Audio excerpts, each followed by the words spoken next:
नमस्कार दोस्तों, आज हम आ गए हैं क्रेन का सफ़र प्राचीन से आधुनिक के भाग 2 में।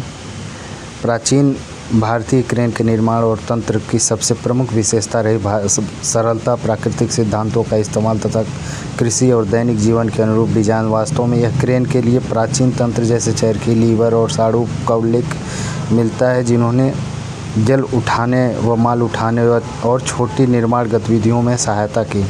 निर्माण और तंत्र की प्रमुख विशेषताएं। चरखी तंत्र। चरखी का निर्माण एक पक्की या लकड़ी की गोलाकार पहिए और मजबूत रस्सी से होता था। इसका उपयोग कुएं और खेतों से पानी उठाने या भारी सामान खींचने का होता था। Lever system. लकड़ी का लंबा डंडा एक छोर पर वजन और दूसरे छोर पर भावना के बल से काम करता था। इससे पानी का सामग्री को ऊंचे स्थान तक पहुंचाया जाता था। साड़ू तंत्र। इसमें एक सीधा खंभा, एक घूमने वाला पोल, एक छोर पर बाल्टी डोज और दूसरे छोर पर पत्थर या मिट्टी का वजन होता था। इसका उपयोग तालाब, नदी या कुएं से जल उठाने में होता रहा है।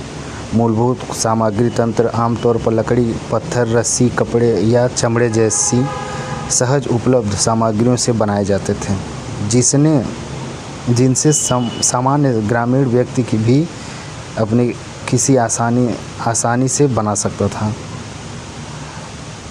टेक्निक इसका बहुत ही सरल था। कार्यक्षमता। इन यत्नों को हाथ या पशु शक्ति से चलाया जाता था, जिससे भारी सामान या जल को कम श्रम और समय में उठाया जा सकता था। इसका सीधा प्रभाव सिंचाई, निर्माण और घरेलू कार्यों पर पड़ा। तकनीक और सामाजिक भूमिका। ये तंत्र लोक निर्माण और प्रकृति और कृषि में श्रम बचाने तथा कार्य की गति को बढ़ाने वाले यंत्र थे।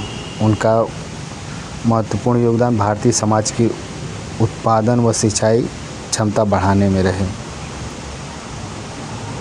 प्राचीन भारतीय क्रेन तंत्र चरखी, लीवर, साड़ू सरल मशीनों पर आधारित थे, जिनकी निर्माण विधि प्राकृतिक सामग्री और सरल यांत्रिक सिद्धांतों पर टिकी थी। इनका उपयोग कृषि, दैनिक जीवन और छोटे निर्माण के लिए उल्लेखनीय रहा।